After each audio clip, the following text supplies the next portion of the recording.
One of the least understood tools in Lightroom Classic is the histogram. Today, I'm going to simplify how and when to use it and how it can help us create better edits. The histogram in Lightroom Classic coming up.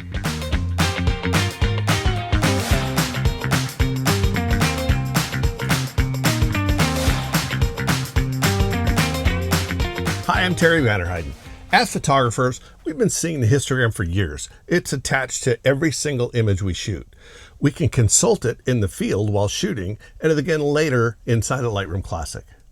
The histogram gives us valuable information, but the real question is, how do we actually use it? In this video, I'm going to walk you through how to understand and use the histogram inside of Lightroom Classic so you can make better exposure and editing decisions with confidence. Let's get into Lightroom. If you're part of my mailing list, you've already received some of the images I'm going to work on here today. If you'd like to be part of the mailing list, then go ahead and click on my website, imagelight.com, and go to subscribe. And then right there, you'll get on my mailing list and I'll send you advanced images that we're going to work on every week's tutorial. All right, we're inside Lightroom Classic. We have a couple of images up here. Let's go ahead and click on this. You can see our histogram over here. Our histogram gives us a lot of information. One of the things it gives us is our shooting information. You can see here this was shot at ISO 500 at a 600mm lens, f4 at 1/5000th of a second. And you see all these mountains are kind of in the center of this image, where if we took this image here that's primarily dark, a lot of the mountains are pushed over to the left side.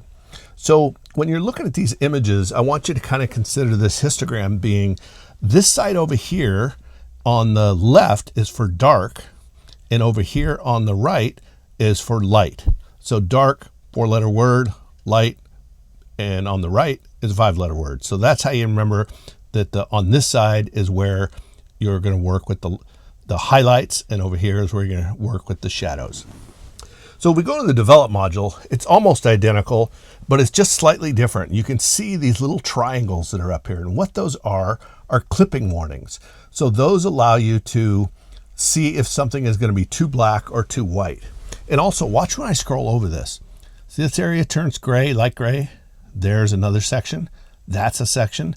There's another section, and there's another section. So the way these are listed here, these are the blacks in this section. Here's the shadows. Here's the midtones, and here are the highlights, and over here are the whites. So these sections are built up into your histogram to give you an idea of what's where. And you know, whatever information you're going to get out of this histogram tutorial is similar to what you see the histogram on your camera. That's going to give you the same information. All right, so let's go in and we'll grab this image here to start with. And let's say we'd like to make some changes on it. So the first thing we're going to see is that everything is pushed over to the left, which again means we're working in the dark sides or the blacks. And over here, there's hardly no information at all. So what we can do is we can take a look at this and say, okay, how do we want to work this? So the first thing we're going to do is we're going to turn these on. You can click them on by clicking them and the little white band around them, either side. Real simple shortcut is the letter J, and that turns them off and turns them on. So let's turn them on for this. And we can kind of see what happened here. Down here, we see a little bit, tiny bit of blue. And what that blue signifies is that's too black to actually do any printing on. There's not going to be any detail in that black. So let's come down here to our blacks, and we can see if we slide that over this way, all that's blue. That means it's all clipped. And all of that is not going to print anything other than just black, no detail whatsoever. Now, as we move this over a little bit, we can see that it can go away. So we can actually, by increasing the blacks, we can actually make that go away. And that means we're going to have detail in our blacks. Now, is that necessary?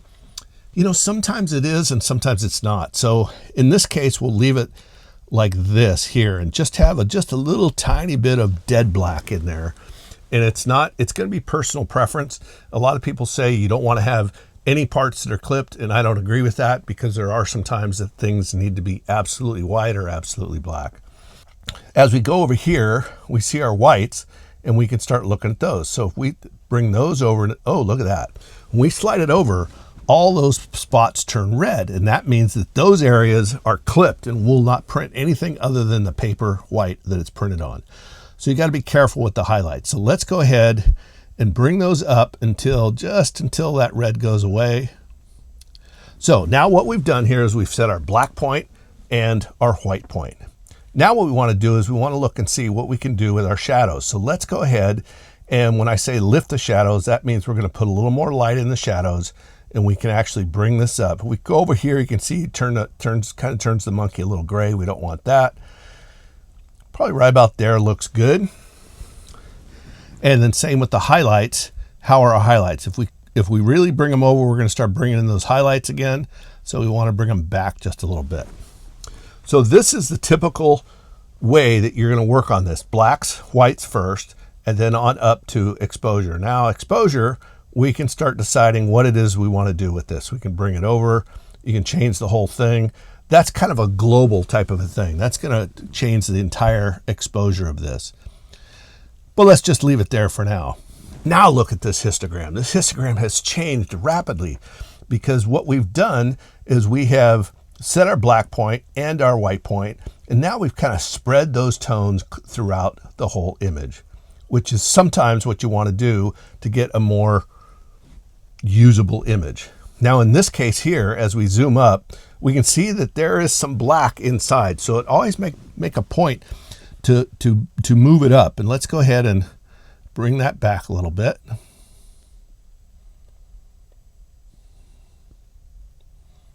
That way it's very, very slight. So now after we just do a little bit of cropping, we've done this image. Here's the before and after. We bring detail into the fur and also made the whites in the face a little brighter without going too extreme. Let's take a look at another one. Let's try another image here. And what I want to do is I'm going to make a virtual copy of this so we can see the difference between the two. So we've got our first one here, and this is how it originally looks. Now let's go ahead and do some changes. So the first thing we're going to do is hit that letter J and see if we've got anything that's clipping.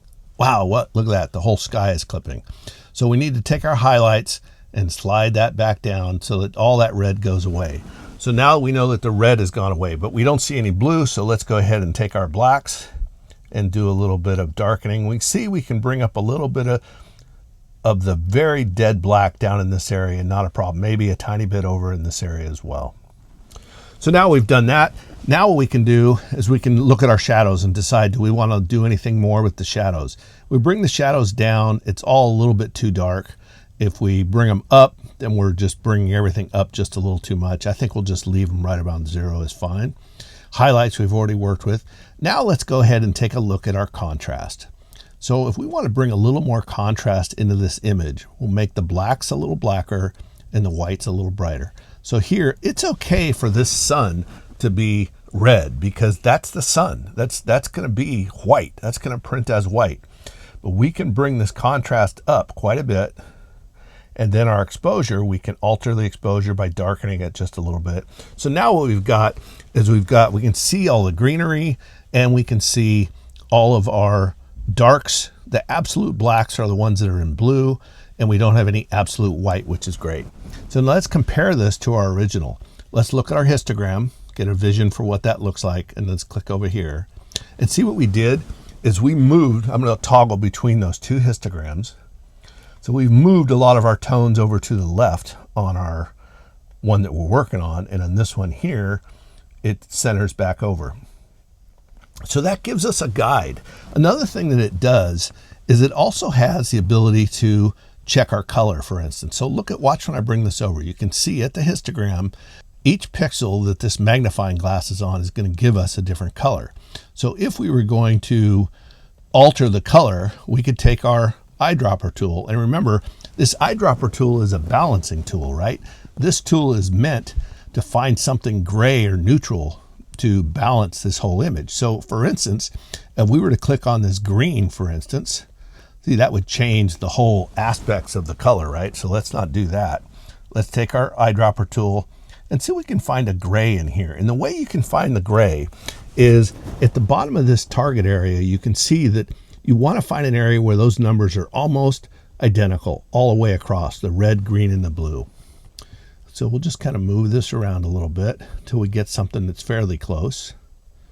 That's pretty close. Let's go ahead and click on that. Now it's added a little bit of blue tint to this whole image which is probably more true to life of what it was that morning. But I'd like to have it a little bit warmer. So I can take this slider and bring a little more yellow into the image. And you can bring a green in if you want, but I don't want to. I'm just going to leave it like this, bring up a little bit of magenta, and that's going to warm it up. So let's take a look at the two that we started with. This is where we started, flat, and there we are with our finished image that has much better color balance in it. So if you're enjoying this kind of content, hit that like button and don't forget to subscribe to the channel and ring that bell icon so you'll be notified of my next video. If you've got comments on the histogram, do you guys use the histogram? You know, I don't use it in my camera hardly at all, but I do use it here in Lightroom Classic. So let me know what your thoughts are on using the histogram. All right, let's check out another image. Here we have this shot here of this bird coming in with some food for its youngins. And let's go ahead and do a little crop first. Take a look at our histogram, the way we've got it. It's calculating in all of this area here, all of this darkness. So it's primarily a dark image. So we go into Develop module. And let's go to crop. And look at this. As we crop this, that histogram changes, right? It's going to change based on what it now sees inside of our frame. And now this is altered a little bit. So let's go hit return. And now we can see that our image is a little more even in the middle. But let's say we want to bring in some whites. So let's go ahead and take our white. And the way we remember to do this, hit the letter J. So we have those clipping warnings highlighted. And we're going to slide our whites over. And there, we're just getting a little bit of white on his neck. And on our shadows and blacks, if we take our blacks and we bring there we got blacks there. So that kind of gives us everything that we need, that we've got this the way we want it.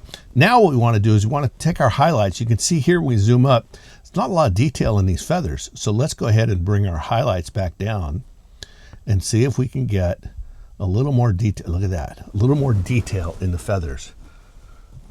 So now what we've done, here's before and after, that we've controlled some of those highlights. And that's a simple way, keeping in mind what is clipping and what's not. A little bit of blue or a little bit of red isn't going to kill you. But we know that that's going to print as absolute black, nothing, no tone, no detail black, and that's okay in this image. Let's do one more here. Here we've got a pretty common, look at this histogram. It's really flat. It's got some darks and lights. It's really got a lot of stuff going on. It might have a little more darks, obviously, than you would if you didn't. But check this out. If we're inside the histogram and we want to make some adjustments, we can easily grab the blacks. I'm clicking with my mouse, and then I can just slide this over, and that moves that whole histogram over to the right. And that makes it a little more even if that's something you want to do. So for simple type of work, you don't even have to go into your sliders. You could go right into the blacks. And look, take a look what we did here. See the black line here, down here? When we grab up here, it's grabbing those blacks, and it's actually moving that line over, right, on that slider. So let's go ahead and put our clipping warnings on again, and let's move that slider over. All right, so we're not getting any wild clipping going on by moving that over. Let's take a look at our whites. This is bright, right? It's probably a little too white, but let's go ahead and take our whites and see what we got. Yeah, so right here, when we start moving the slider over, we're starting to get highlights up here that are burned out completely. So let's go ahead and bring that back just a little bit. And we'll take our highlights this time and we'll slide that backward so we can get some detail in those rocks. So if we look close, this is what we started, this is what we finished with, and that's what we started with. We got a lot of real bright, kind of harsh light, but we were able to tame that. Of course, it's a raw file, so it has all that information in it. Now we can take a look at our shadows and decide, do we want to bring up the shadows in those trees just a little bit? We can, this is probably too much, but there we can bring it up and bring the shadows into that. There we can bring the shadows up to make that a little easier to look at. And again, we can come back up to our exposure. What's our overall exposure do we want to do? Do we want this a little darker? Do we want a little lighter? I'd say probably we want to go a little bit darker. And then we have our contrast, which we can control if we want to control something deeper in this. And for my case, I probably wouldn't leave I would leave the contrast alone. The only thing the contrast seems to do is it works well with the mountains in the background. So how do we fix that? Well, I think we already know how to do that. If you don't, you can check out my masking tricks. But here we're just going to click on mask, and we're going to go to a landscape mask. And what we're going to do is let Lightroom figure out which is our mask that we want to use. And I want to get the one on the mountains. There we go. Let's click that, and we'll create a mask. And now what we're going to do is we're going to increase the contrast in just the mountains. So look at that. Pretty simple way to go through and edit. We've only added one mask, and that was for the mountains. But our before and after, a lot more palatable to look at. The harshness is gone from the top of the rocks, as well as the shadows. We can see into those trees, but we still have that contrast in the background on those mountains. All right, well, that's it for this week. We'll see you next time.